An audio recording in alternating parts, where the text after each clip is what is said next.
So your brother has your nieces. There we go. Yeah. You want to go to Thanksgiving upstate New York. So my brother-in-law has the nieces, and my sister is out of the country.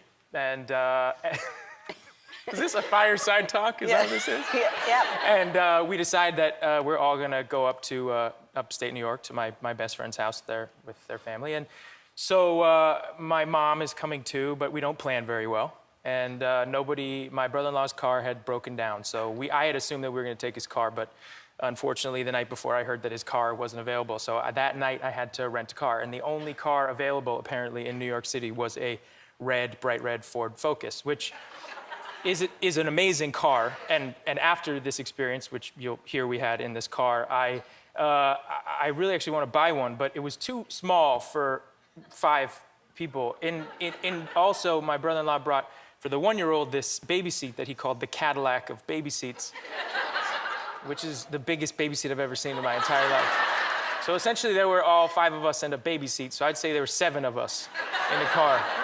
And as we were driving there, we hit traffic going over the Manhattan Bridge, and we were on the bridge for 2 hours. Yeah, I know. In the Ford Focus. That was almost as good as this, Yeah, but not yeah. as good, yeah. And then in the Ford Focus, and we're doing well. I mean, 2 hours with your family in a car is pretty good. And then we got off the bridge and we were stuck in traffic for another 2 hours. And we didn't get to the other side of Manhattan for 4 hours. With a 1-year-old and a 7-year-old. With a 1-year-old and 7-year-old. And at one point, my brother-in-law, he's in the back with the 2 girls, and he says, "Oh God, I think she spit up on herself," like that. And then he goes, "Oh no, she didn't spit up. She's really spitting up on herself."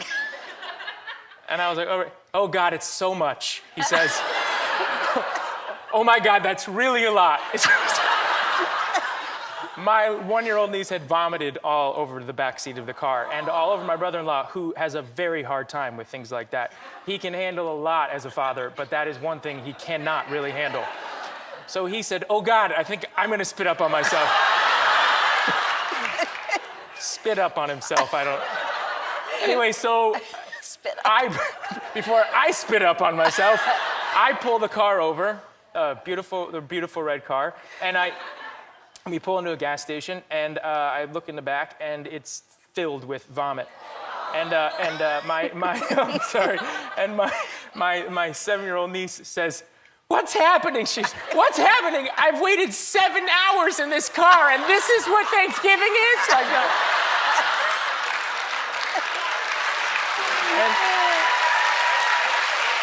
at which point I said to her, "Yes, this is Thanksgiving. Yeah. This is what the Pilgrims did." Yeah. And we never made it to Thanksgiving. But my mother and I had made a lot of stuffing, and we had 3 pies. So on the side of the Williamsburg Bridge, my family had a beautiful Thanksgiving filled with pie and spit up. Wow. Yeah. See, that was a good That's story and the worth waiting story. for. I told you.